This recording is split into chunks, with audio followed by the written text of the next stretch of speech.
Hello everyone, I welcome you to School C, India's first online school. मेरा नाम है Amrit Kaur Pilania and हम करेंगे क्लास 6 साइंस का चैप्टर 2 कंपोनेंट्स ऑफ फूड। खाना आप खाते हैं ना, उसमें बहुत सारी चीजें डलती हैं, जैसे कि रोटी होती है आपके खाने में, सब्जियां होती हैं, सब्जियों में नमक अचार पता नहीं क्या क्या खाते हो आप लोग। सो उन सब में कुल मिला के कुछ कॉमन कंपोनेंट्स होते हैं। वो कॉमन कंपोनेंट्स हम स्टडी कर लेते हैं, उन्हें हम क्या कहते हैं? न्यूट्रिएंट्स। न्यूट्रिएंट्स ऐसी चीज है जो हमारी बॉडी को खाने में से पोषण प्रदान करती है। न्यूट्रिएंट्स खाने का हिस्सा है, वो हिस्सा जो हमें ग्रो करने में हेल्प करता है, सरवाइव करने में हेल्प करता है। ठीक है, अभी डिस्कस कर लेते हैं कंपोनेंट्स ऑफ फूड। क्या क्या कंपोनेंट्स हैं? सबसे पहला कंपोनेंट है हमारा कार्बोहाइड्रेट। ठीक है, सेकेंड कंपोनेंट है हमारा प्रोटीन। थर्ड कंपोनेंट है हमारा फैट या फिर फैट्स। फोर्थ कंपोनेंट है हमारा विटामिन्स। फिफ्थ कंपोनेंट है हमारा मिनरल्स। सबको एक एक करके स्टडी कर ले, बड़ा मजा आने वाला है, बोर नहीं होगे बिल्कुल भी। ध्यान लगा के देखो, कॉपी बुक सब साइड में रखे, सुन लो बस एक बार। ये 5 भाई हैं हमारे, carbohydrate, protein, fat, vitamin, mineral. इन सब की अपनी अपनी क्वालिटीज हैं, वो क्वालिटीज डिस्कस करते हैं। कार्बोहाइड्रेट की बात करते हैं। कार्बोहाइड्रेट जो है ये, और जो आपके फैट्स हैं यानी ये दोनों आपको कुल मिला के एनर्जी प्रोवाइड करते हैं। ठीक है, इसीलिए इन्हें कहते हैं एनर्जी प्रोवाइडिंग फूड, एनर्जी देने वाला खाना। ऐसी चीजें जो आपकी बॉडी को इंस्टेंटली एनर्जी देती है। आपने ग्लूकोन डी की एड देखी होगी ना, ग्लूकोज पिया भी होगा आपने। वो क्या है? वो कार्बोहाइड्रेट है। वो शरीर में जाते ही आपको एकदम से रिफ्रेश कर देता है।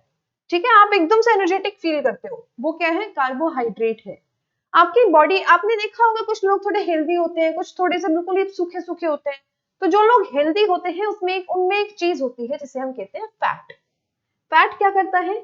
जब भी आपकी बॉडी को जरूरत होती है इमरजेंसी की सिचुएशन में, फैट डाइजेस्ट होके आपकी बॉडी को कार्बोहाइड्रेट्स की ही तरह एनर्जी प्रोवाइड करता है। सो कार्बोहाइड्रेट्स एंड फैट्स ये क्या हो गए? Energy giving food. ठीक है, कार्बोहाइड्रेट्स के एग्जाम्पल देख लेते हैं हम, क्या क्या हो सकते हैं। चीनी हो सकती है, या फिर जो आप आटा खाते हैं, आटे में भी बहुत हाई मात्रा में कार्बोहाइड्रेट होता है। ब्रेड होते हैं, मैदा होता है, इन सारी चीजों में कार्बोहाइड्रेट होते हैं। खाते ही आपको एकदम से एनर्जी फील होती है। फैट्स किस किस चीज में होंगे? फैट्स होंगे आपके देसी घी में, तेल में, कोई भी आपको जो ऑयली चीज दिख रही है वो फैट है। अगला कंपोनेंट हम स्टडी करेंगे प्रोटीन। ये बहुत जरूरी है ह्यूमन सर्वाइवल के लिए। प्रोटीन अगर हमारी डाइट में है तो हमारी मसल्स बनेंगी। आपने बहुत सारे भैया दीदी देखे होंगे ना, जिनकी मतलब ऐसे बॉडी बनी हुई होती है, डोले शोले बने हुए होते हैं सनी देओल की तरह। उन सब ने बहुत ज्यादा डाइट में प्रोटीन खाया है और एक्सरसाइज की है। प्रोटीन खाने से आपकी मसल्स बनती हैं, इसीलिए प्रोटीन को हम कहते हैं बॉडी बिल्डिंग फूड। क्या कहते हैं? बॉडी बिल्डिंग, क्योंकि आपकी बॉडी बनती है ना इससे। इसके बाद अगला टॉपिक है हमारा विटामिन का। विटामिन हमारे कुछ 5-6 तरह के विटामिन होते हैं, उनको पढ़ते हैं एक बार। जैसे कि विटामिन ए है, विटामिन बी है, बी में बहुत सारे हैं, B1 B2 B3 इस तरीके से। सी है, फिर डी है, फिर ई है, एंड एक विटामिन के है। अगर ये हमारी बॉडी में सही मात्रा में है तो हम हेल्दी है। अगर ये इनकी कुछ भी इम्बैलेंस हो जाए, कमी पड़ जाए अगर शरीर में, तो उससे क्या होता है? नुकसान होता है शरीर को। जैसे कि अगर विटामिन ए की कमी है तो आपको आई साइट यानी देखने में बहुत दिक्कत होगी। ये आपके विजन को इम्पैक्ट करता है।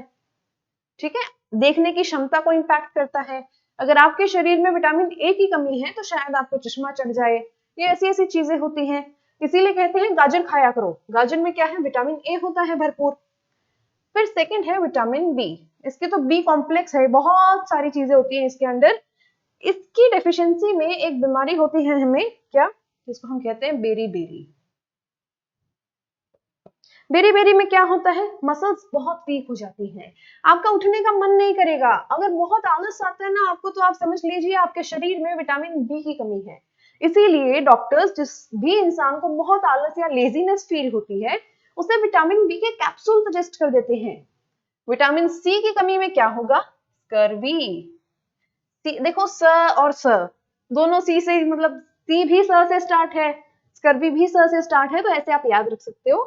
स्कर्वी, स्कर्वी में क्या होगा, आपके जो दांतों के ऊपर मसूड़े होते हैं ना, ये वीक हो जाते हैं, यहाँ से खून बहने लग जाता है, दांतों के मसूड़े वीक हो जाते हैं, खून बहने लग जाता है। और विटामिन सी लेकिन आपको मिलेगा किस चीज में, विटामिन सी आपको मिलेगा हर उस चीज में जिसमें कुछ खट्टा टेस्ट आपको आ रहा है। For example orange, for example lemon, इसीलिए ज्यादा तो नहीं लेकिन जी भर के खाया करो ऑरेंज लेमन वगैरह। विटामिन डी एक ऐसा विटामिन है जो इंसान का शरीर खुद ही बना लेता है अगर उसे धूप मिल रही है तो। विटामिन डी की कमी में क्या होगा, एक बीमारी होगी जिसको हम कहते हैं रिकेट्स। रिकेट्स में क्या होता है बेटा, रिकेट्स में आपकी बोन्स बहुत वीक हो जाती हैं।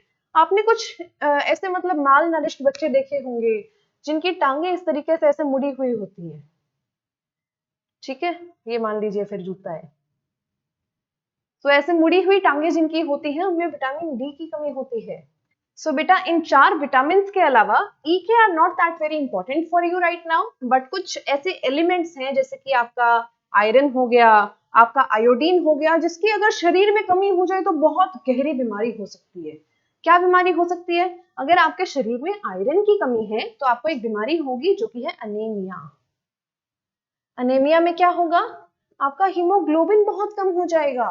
वो कहते हैं ना कि मेरा तो हीमोग्लोबिन 8 से कभी ऊपर जाता ही नहीं, वो इसीलिए नहीं जाता क्योंकि उनके शरीर में आयरन की कमी है। वो कहते हैं ना कि मेरे शरीर में तो हीमोग्लोबिन 12-13 तक रहता है, वो इसीलिए रहता है क्योंकि वो इंसान आयरन बहुत खाते हैं। अब आयरन आपको कहाँ मिलेगा, आयरन आपको मिलेगा लीफी वेजिटेबल्स में, जैसे कि पत्ता गोभी हो गई या फिर पालक हो गई, पालक is the most classic example. इसके अलावा ब्रोकली हो गई, ब्रोकली होती है ना वो एक हरे रंग की छोटी सी गोभी होती है, उसको आजकल ब्रोकली कहते हैं, उससे भी आपको आयरन मिलेगा। इसके अलावा besides this there is another very important substance जिसको हम कहते हैं क्या, जिसको हम कहते हैं आयोडीन।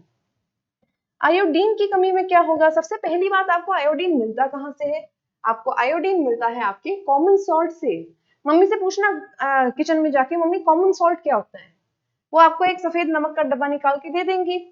वही नमक जो आपके खाने में डलता है वो आयोडाइज्ड नमक है, उसके पैकेट पे देखना आयोडाइज्ड लिखा हुआ होगा।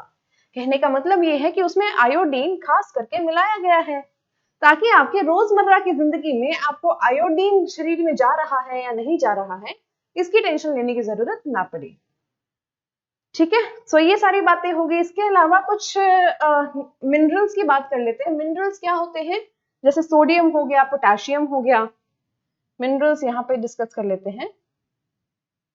सोडियम, पोटेशियम, जैसे आपका जो दिमाग है ना, आपका दिमाग एक मतलब हेड ऑफिस की तरह काम करता है और आपके शरीर के बाकी सारे कोई भी अगर एक्टिविटी हो रही है शरीर की उसको आपका दिमाग कंट्रोल करता है। लेकिन वो जो मैसेज शरीर के दूसरे हिस्सों तक जाता है उस मैसेज को अच्छे से जाने के लिए इन एलिमेंट्स की जरूरत पड़ती है। अगर ये एलिमेंट्स शरीर में ना हो तो आपका दिमाग इतने अच्छे से इतनी स्पीड से आपके बॉडी पार्ट्स तक मैसेज नहीं पहुंचा पाएगा, जिसकी वजह से आप हो जाएंगे लेजी या फिर स्लो इन रिएक्शन। आपका हाथ आपने किसी तवे पे रख दिया है और आपका दिमाग जब तक आपको रिएक्शन दे रहा है तब तक आपका हाथ जल चुका होगा, बहुत नुकसानदायक है ये। तो दिमाग अच्छे से काम करे, दिमाग आपकी बॉडी के साथ अच्छे से कोलैबोरेट करे, इस चीज के लिए मिनरल्स का होना बहुत जरूरी है।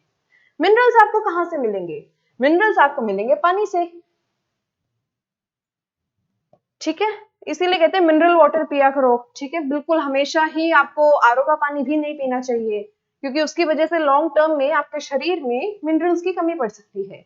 कभी कभी टैप वाटर भी पिया करो, बट ऐसा नहीं कि बिल्कुल ही गंदा पानी पी लो, ना ना ना, कुछ जो साफ पानी बट नॉन आरओ वाला जो फिल्टर्ड वाटर होता है वो पिया करो, it is very healthy for your brain. So ये थे आपके components of food. Besides this हमने कुछ डिजीजेस डिस्कस किए, किस विटामिन की कमी में क्या हमें बीमारी हो सकती है, इसीलिए सभी विटामिन को एक बैलेंस में लेना बहुत जरूरी है, सभी कंपोनेंट्स ऑफ फूड को एक बैलेंस में लेना बहुत जरूरी है। किसी भी कंपोनेंट की, किसी भी फूड के कंपोनेंट की कमी शरीर में अगर पड़ेगी तो उसको हम कहते हैं डेफिशिएंसी। डेफिशिएंसी यानी कमी, अगर वो होगा तो शरीर में बीमारियां आएंगी। लेकिन अगर आप हर चीज को बैलेंस करके खा रहे हैं बैलेंस्ड डाइट ले रहे हैं, यानी एक ऐसा खाना खा रहे हैं जिसमें सभी कंपोनेंट्स ऑफ फूड उसी मात्रा में है जिस मात्रा में आपका शरीर चाहता है, तो उस चीज को हम कहते हैं बैलेंस्ड डाइट। ऐसी सिचुएशन में आप बीमार नहीं पड़ेंगे। इसी के साथ आपका क्लास 6 साइंस का चैप्टर 2 होता है पूरा। I hope I have made it very interesting and आपको मजा आया होगा। This class was presented to you by School C, India's first online school. मेरा नाम है अमृत कौर पिलानिया एंड मिलते हैं अगली क्लास में। तब तक के लिए thank you and bye bye.